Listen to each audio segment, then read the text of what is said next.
Olá, bem-vindos a mais o Profiler. Espero que tenham tido um ótimo Natal, um ótimo início de ano novo e nós cá estamos novamente para mais um rol de muitíssimos episódios. Hoje trago-vos um convidado que começou pelo mundo das engenharias e nunca mais terminou o seu percurso académico, fez um MBA, fez um PhD, foi complementando sempre também o seu percurso académico fora de Portugal, Estados Unidos, Reino Unido, Holanda, Espanha. É hoje professor catedrático, é presidente da Comissão Executiva do ISCTE naquilo que diz respeito à formação para executivos, é também administrador de uma empresa do setor imobiliário, entre tantas e outras coisas que compõem o seu dia-a-dia, já devem ter percebido. Tenho muito gosto em conversar hoje com o José Crespo de Carvalho. Olá, José, bem-vindo. Olá, muito obrigado Obrigada por pelo ter acedido ao convite. meu convite. Fiquei muito contente de poder não só conhecê-lo pessoalmente, como também ficar a saber um bocadinho mais sobre aquilo que tem vindo a ser o seu percurso. Estava eu a dizer que é um engenheiro. Sou engenheiro. Isso ninguém me tira.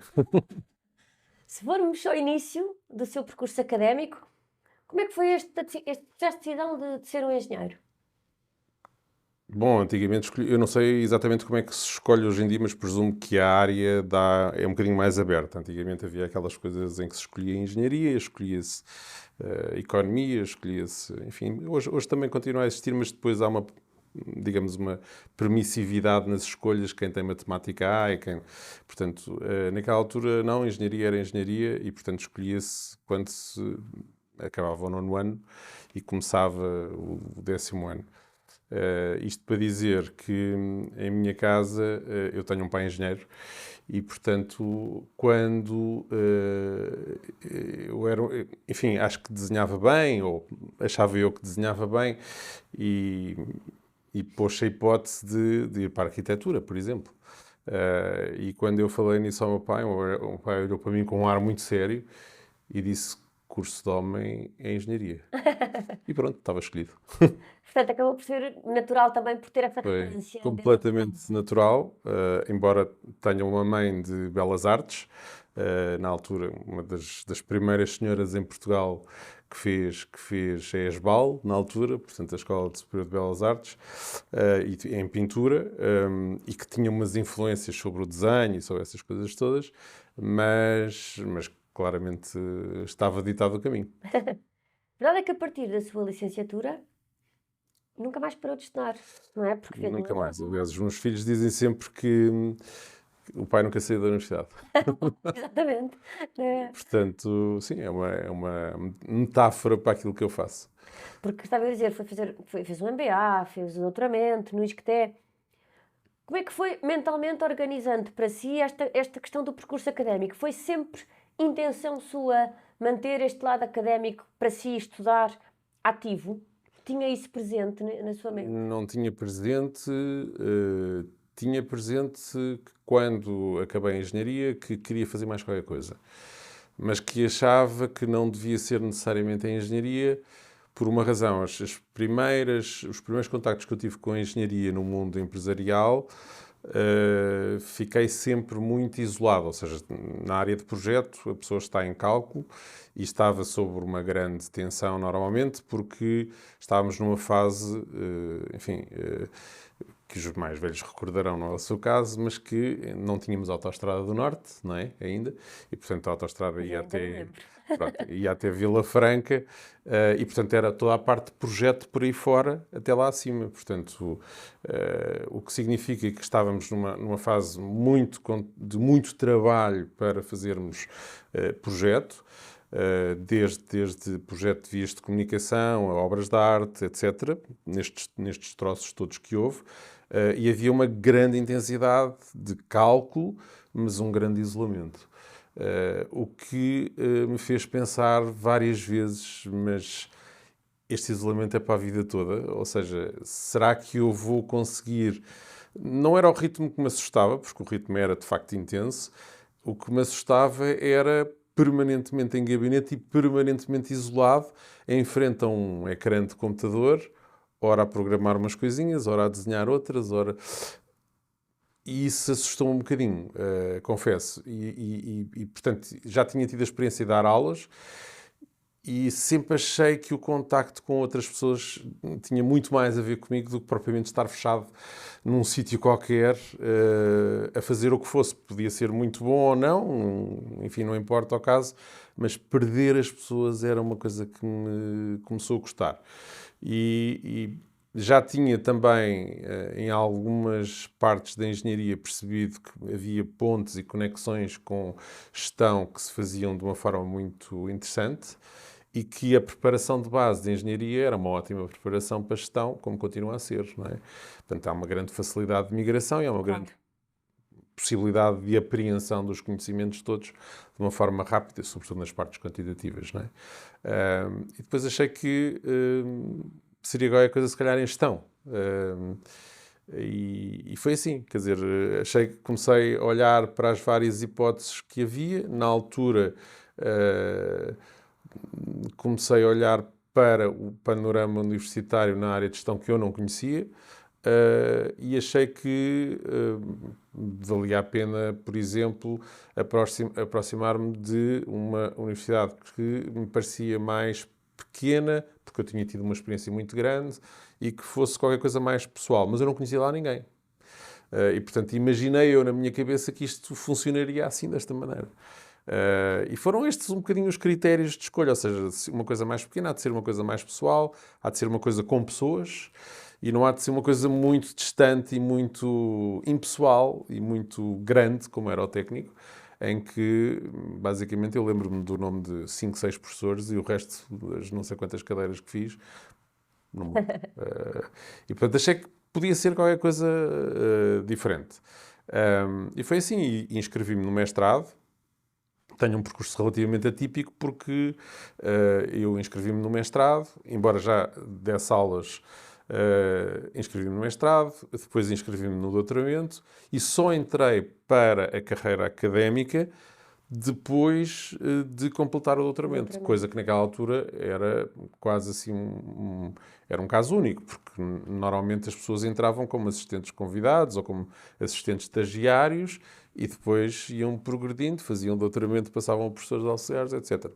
Eu preferi fazer a coisa ao contrário, ou seja, deixa-me ter a certeza de que é isto que eu quero, continuo a manter contacto com as empresas e fazer trabalhos para empresas e depois, se for isto que eu quiser, quando acabar o doutoramento, que aconteceu em 95, logo migro para... E assim foi. E quando acabei o doutoramento recebi um convite para ficar. Como é que são esses primeiros anos a lecionar? Na verdade, como é que aprendemos a ser professores? Bom, isso é uma pergunta difícil, porque eu acho que nunca ninguém consegue aprender a ser professor. Eu consigo aprender muito mais, os meus alunos não sabem isto, ou saberão, mas porque eu lhes digo, eu consigo aprender muito mais com os meus alunos do que se calhar eles comigo. Ao longo da vida, o conjunto de histórias, de experiências, de partilhas com eles fez-me crescer imenso. E poder partilhar mais histórias que tinha ouvido e exemplos que tinha ouvido com eles próprios. O que significa que nunca se está preparado para ser professor. Vai-se estando professor. E acho que nunca se deve parar a formação, quer mais formal, quer a prática da lecionação, porque isso nos permite conhecer outras experiências. Há quem prefira claramente este caminho muito mais orientado para o research. Mas eu, como lá está, digamos, a pesquisa sempre me fez, faço aquilo que tenho que fazer para cumprir, mas o meu mundo são pessoas e, portanto, é muito difícil. Querer estar isolado, não é? Exatamente. O isolado num gabinete o dia inteiro, para mim, não me diz nada. Foi professor no ISCTE, depois esteve na nova SPA e aí também ligado à formação de executivos. Quão diferente é sermos professores de licenciaturas, de mestrado, ou depois estarmos perante uma turma de pessoas já com muita experiência profissional, como é o caso da formação de executivos? É muito diferente ser professor numa via ou noutra? Eu acho que somos sempre a mesma pessoa, não é?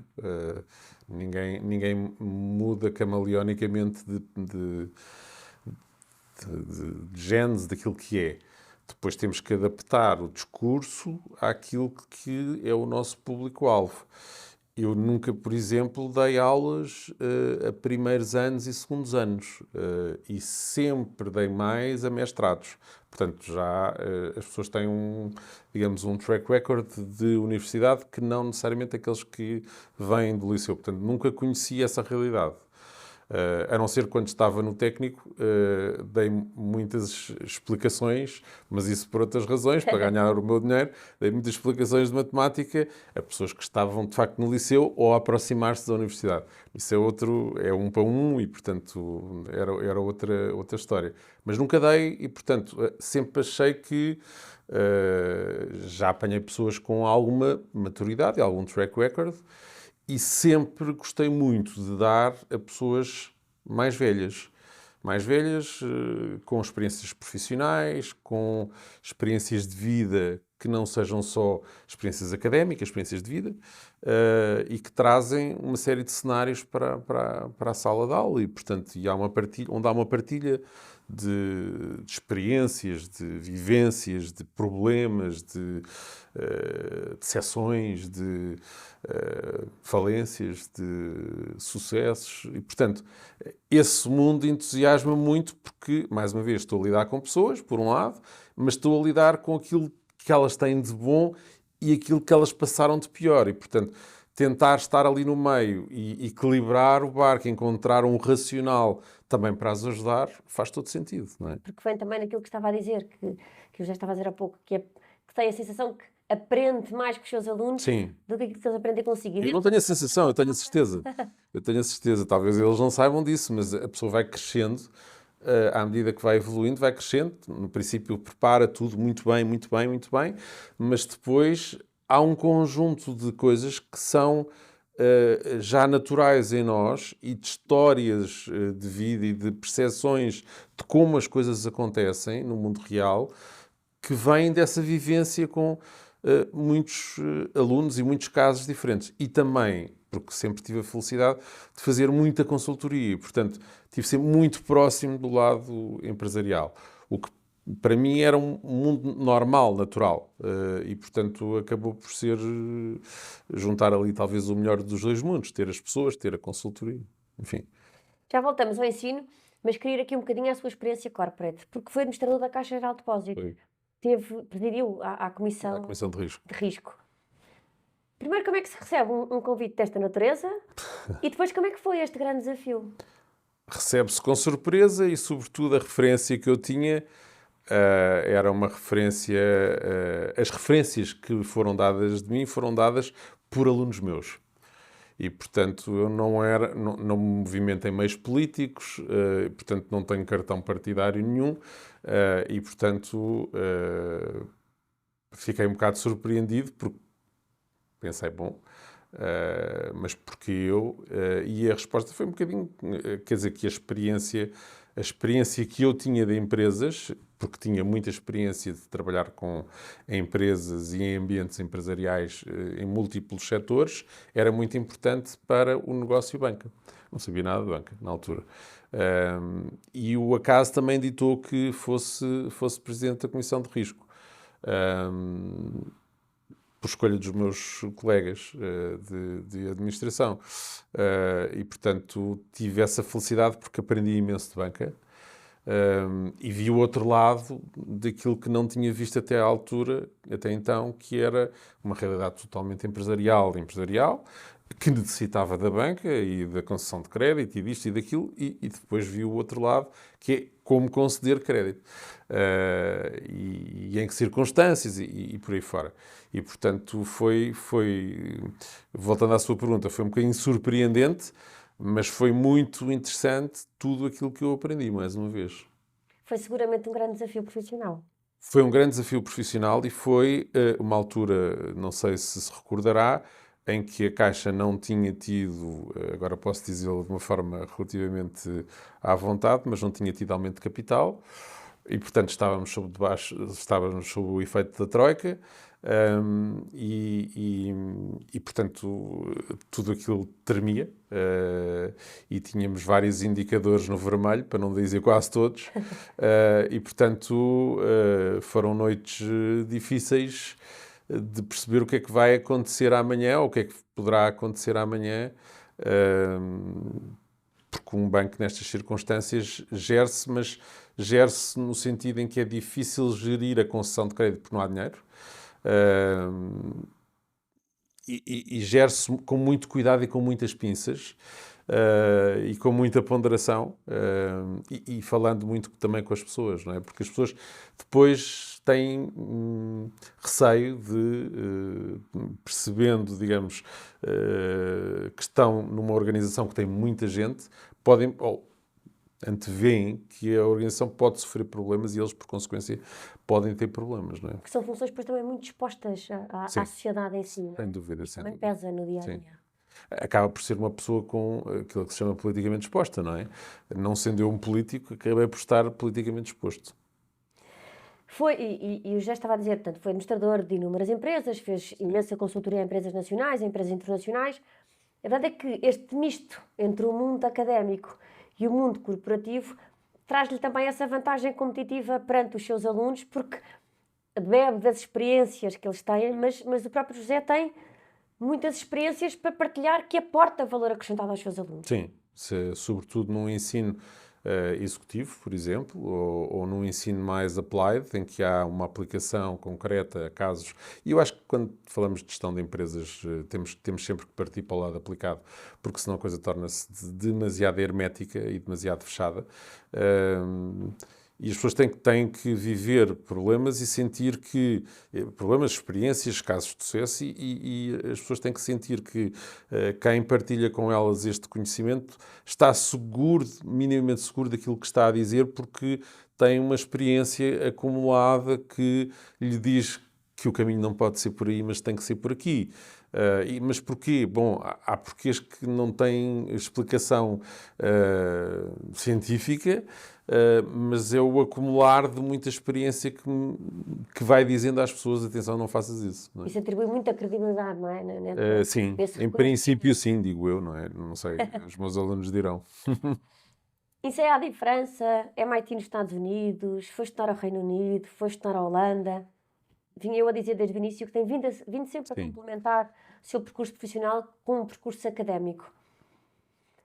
Considera verdadeiramente importante irmos fazendo de alguma forma este update, esta troca, esta partilha ao longo do nosso percurso profissional? Porque continuamos a ver muitos profissionais que fizeram o seu percurso académico, arrumaram-no e depois se dedicaram exclusivamente à sua profissão.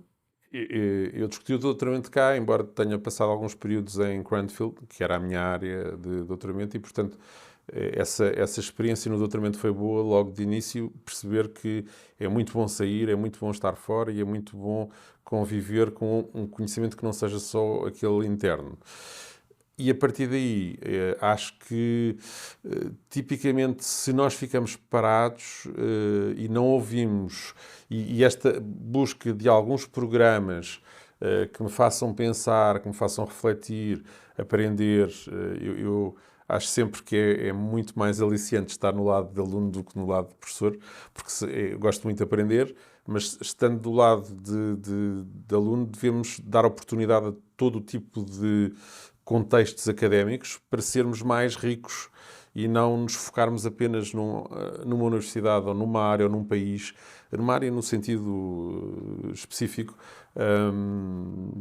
de área por área, porque muitos desses cursos que eu fiz têm ligações à minha área de base, mas não são necessariamente da minha área de base. E, portanto, acho que faz imensa falta conhecer, ir fora, conhecer outras realidades, falar com outras pessoas, ter outros network em vários países, conhecer pessoas diferentes, ver problemas diferentes ou sentir os problemas diferentes, e isso acho que é aliciante. E se parar de estudar e se parar de me atualizar, bom, acho que estou até a defraudar ou contribuir para defraudar os meus alunos, não é? É também administrador da Nexpanor, uma sociedade do setor imobiliário, mas aqui também um desafio corporativo muito ligado também ao desenvolvimento da nossa sociedade, a Sim, espaços espaços. públicos para a nossa sociedade. Como é que tem sido este projeto, este desafio? Tem sido um projeto interessante, embora, no fundo, é um fundo de investimento, é a gestão de um fundo de investimento que trabalha na Exponor, sobre a Exponor e o desenvolvimento da Exponor, onde tem uma unidade hoteleira, uma unidade comercial, uma unidade de escritórios, etc. E tem sido um projeto que parou um bocadinho na pandemia, teve preso, enfim, teve preso durante a pandemia e também por via autárquica, porque depois dá sempre as questões autárquicas, mas que penso que poderá dar os seus frutos muito rapidamente. Porque é um retorno também à sociedade. Sim, sim, sim, sim. Sem dúvida, sem dúvida. Hum, Voltamos ao ensino e a verdade é que em 2019 regressou a casa, voltou à Isqueté. Voltei a casa. É, como eu estava a dizer, professor catedrático no Isqueté, é presidente da Comissão Executiva da Formação de Executivos. Como é que é o seu dia-a-dia nesta função? Bom, tenho uma equipa direta de 25 pessoas e depois tenho todo o corpo docente, que são mais de 100. Como é que é o meu dia a dia?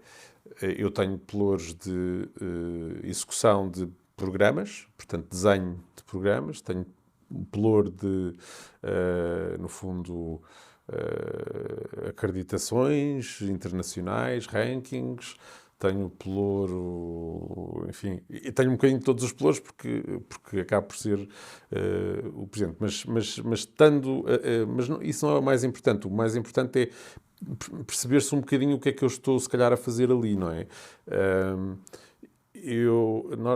Desde que entrei, defini três pilares estratégicos. Um deles era pôr a formação de executivos voltada para o exterior, internacionalizar.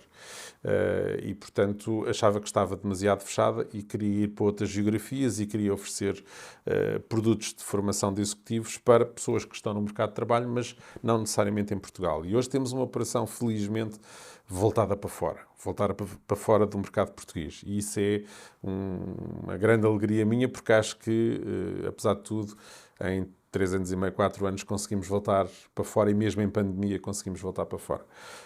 O outro pilar era abrir a tipologia dos cursos, o catálogo, etc., que temos e, portanto, fazer disso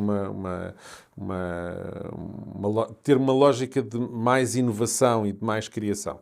E a outra lógica é o trabalhar dentro de empresas, o in-house, portanto, os programas customizados que não havia muita tradição na formação de executivos do ISCTE, mas que havia tradição, por exemplo, na Nova, onde eu tinha estado, e, portanto, achei que valia a pena trabalhar essa dimensão. E, de facto, temos trabalhado muito com in-house, com empresas e para empresas, customizando e desenvolvendo produtos que são ofertas totalmente customizadas para uma dor, um problema, um desafio do cliente, conseguir quase co-criar e às vezes co-entregar, que é uma coisa também aliciante. Mexo muito com pessoas e sobretudo, se eu conseguir sentir e se nós conseguimos sentir que tem impacto e que tem impacto na vida das pessoas, é uma grande alegria no fim do dia ter conseguido fazer isto. Falou na dimensão da equipa que coordena. É diferente gerir um grupo de trabalho no mundo académico face ao mundo corporativo? Portanto, a formação de executivos digamos, é instituída por uma universidade pública, mas é como se fosse uma empresa. E, portanto, eu giro estas 25 pessoas num sistema empresarial puro. Puro, com alguns senãos ou restrições, digamos, de ser o instituidor principal. Não é um senão, mas enfim, o instituidor principal é o ISCTE, portanto é Estado, mas a gestão desta máquina é uma gestão totalmente privada. Portanto, temos um contribuinte diferente, somos diferentes no sentido organizacional, funciona como uma empresa. Tenho o meu diretor financeiro, o meu diretor de marketing, portanto, é diferente. E há uma dimensão distinta. São organizações completamente distintas, não é? Sim, sim. Mas pode funcionar perfeitamente, como estava a dizer, E funciona com a autonomia administrativa, financeira e tudo. Portanto, é uma empresa. Funciona como uma empresa. Como é que o José tem visto a evolução do nosso ensino em Portugal? No virar para fora, na inovação? Sim. Eu acho que nós temos feito coisas fantásticas ao nível das universidades. Não consigo falar muito sobre o ensino secundário porque não me detenho muito sobre ele e, portanto, tenho algumas dúvidas sobre e não gosto de entrar em terrenos em que não estou à vontade. Mas acho que em termos universitários, e em particular na área da gestão, e não só das engenharias, temos feito um trabalho de angariação de mercado internacional enorme. Temos exportado ensino superior se olharmos, por exemplo, para os últimos rankings das escolas de gestão, temos 5 escolas portuguesas nos rankings do Financial Times. E, portanto, isto é inédito, acho eu. É inédito e é muito bom. E é muito bom saber que estamos à frente dos espanhóis, por exemplo. Acho que é Acho que todos têm feito um trabalho muito interessante, cada um a níveis diferentes, com os recursos que têm e com as armas que têm, mas acho que se fez um trabalho notável nos últimos 15 anos no ensino superior em gestão em Portugal. E os nossos alunos, se não falarmos da formação executiva, estes nossos alunos, que são os nossos colaboradores da manhã, temos cidadãos mais do mundo do que nunca. Há uma diferença muito significativa de há uns anos esta parte naquilo que são os colaboradores da manhã. Há diferenças, há perfis diferentes, há pessoas diferentes, há pessoas que têm muito mais mundo, felizmente, e também têm outro grau de exigência, e eu digo felizmente também, e há pessoas que têm um pensamento crítico já bastante desenvolvido. Precisamos de trabalhar um bocadinho o pensamento abstrato, acho eu. As pessoas olharem para uma coisa e não verem só o lado do problema, mas abstrair e começar a criar um conjunto de soluções como cenários, como hipóteses, e depois então materializarem alguma coisa.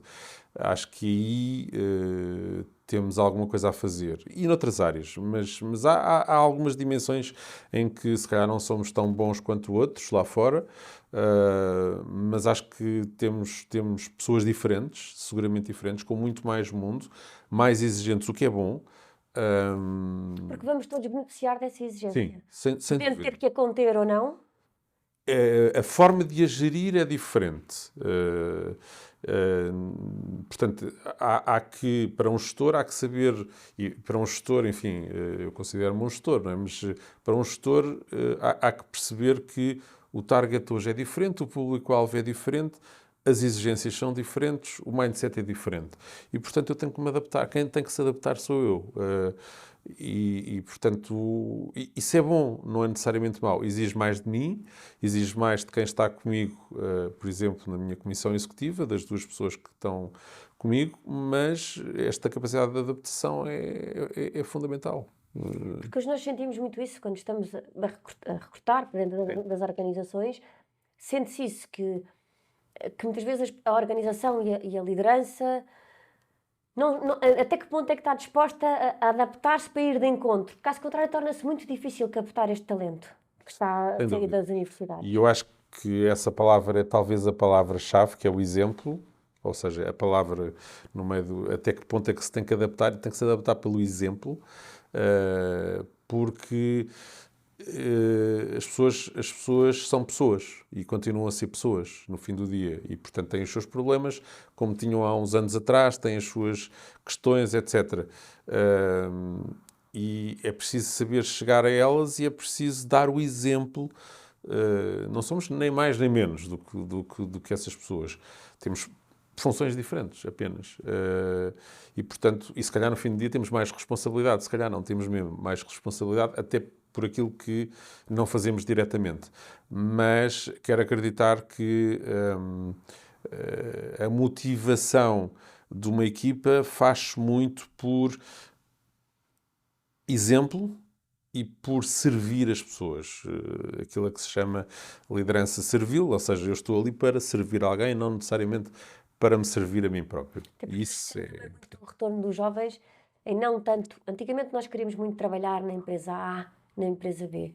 E hoje sente-se mais que a pessoa quer ou não quer trabalhar com a pessoa A ou com Sim, a pessoa sim, B. sim, Portanto, sim. transitou da organização para a pessoa que a lidera, que dá a cara por ela. Sim, sem dúvida. Eu acho que, felizmente, talvez seja um caso bafejado pela sorte em que não sinto que haja rotação no meu pequeno mundo de 25, destas 25 pessoas. Depois, obviamente, nos docentes é diferente, mas não sinto que haja rotação, sinto que as pessoas vestem a camisola, sinto que as pessoas se entusiasmam.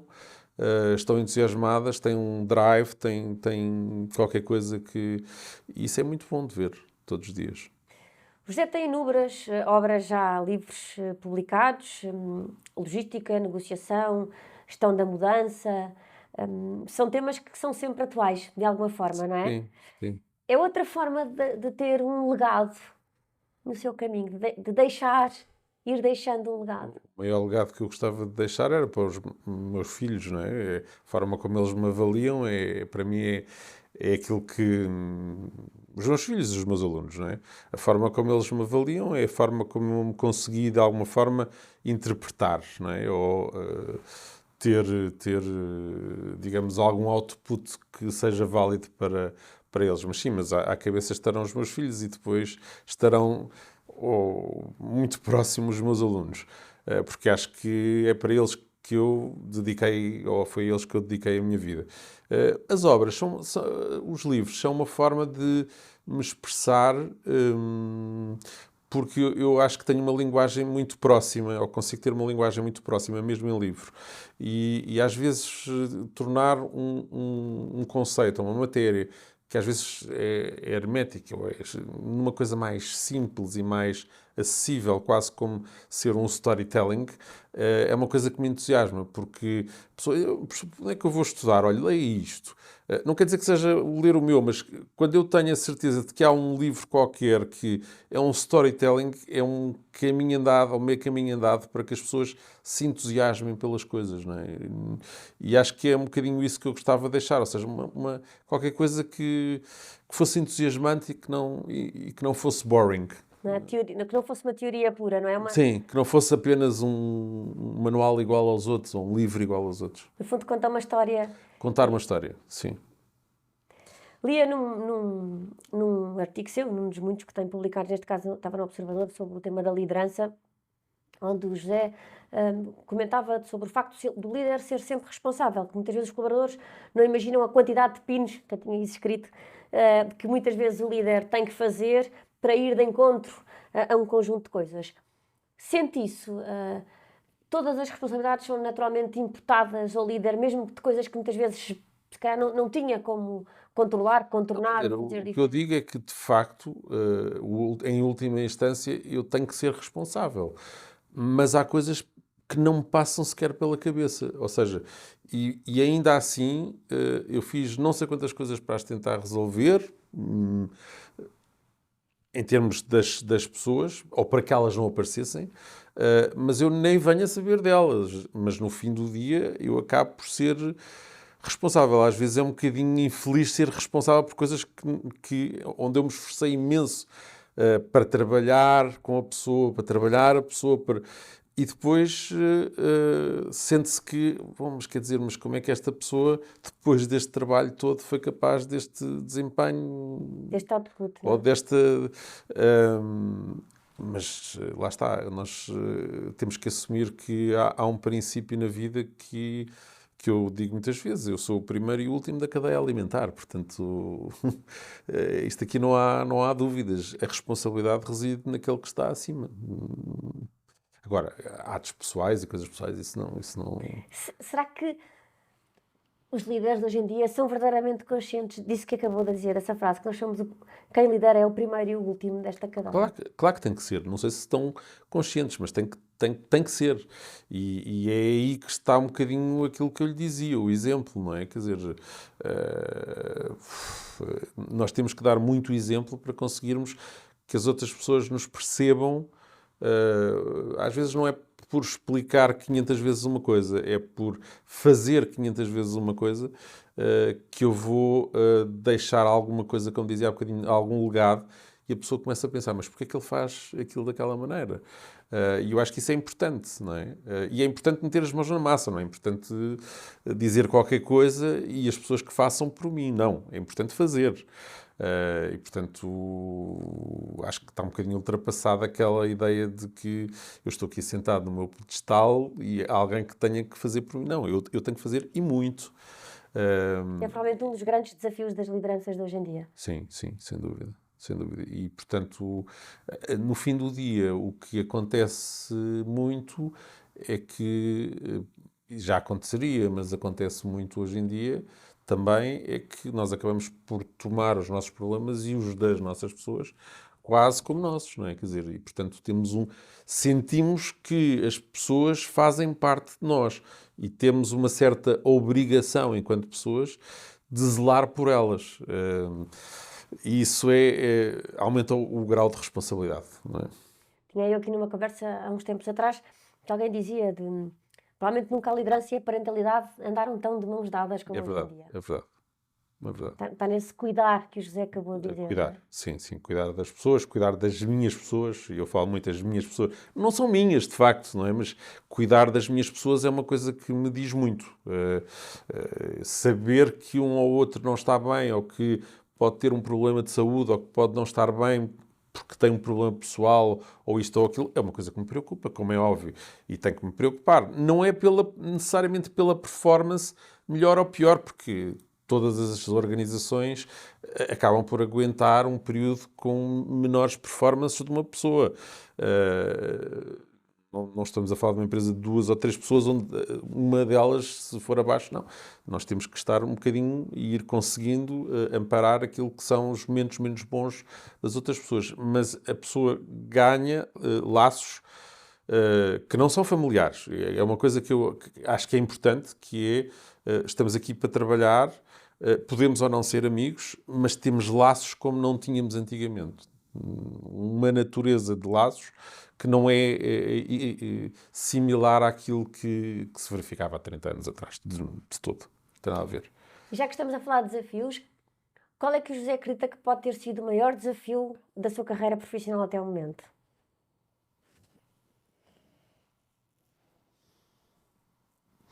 Eu não sei não sei se sei responder a essa pergunta, mas acho que o maior desafio é sempre em cada aula, que é estar à altura das pessoas que tenho à minha frente. Esse é seguramente o maior desafio. Se continua a sentir sempre isso, Continuo, da embora ache... responsabilidade, do peso que tem em estar ali para um conjunto de pessoas que veio para o ouvir, Claro para que sim. conversar consigo. Claro que sim, claro que sim. Mal seria que não sentisse essa responsabilidade. Significava que provavelmente tinha que me reformar rápido ou sair rapidamente de cena. Porque se o professor não assume a responsabilidade de ter um output que seja de impacto para as pessoas que têm à sua frente, acho que está a defraudá-las. E, portanto, tem que ter impacto. As pessoas têm que levar alguma coisa dali e têm que levar instrumentos, têm que levar ferramentas, mas também têm que levar uma parte humana, que é muito importante. E, portanto, isso forma pessoas também. E, portanto, é uma responsabilidade imensa. Cada vez que eu começo uma turma nova, agora dou menos aulas, mas cada vez que eu começo uma turma nova, sinto sempre a responsabilidade de que ele continua a ter aquelas borboletas na barriga, a dizerem-me, atenção, tens 30 ou 40 pessoas à tua frente e elas estão todas a olhar para ti. E portanto, elas esperam alguma coisa de ti e é bom que faças e dês o teu melhor. Obrigada, até para a próxima semana.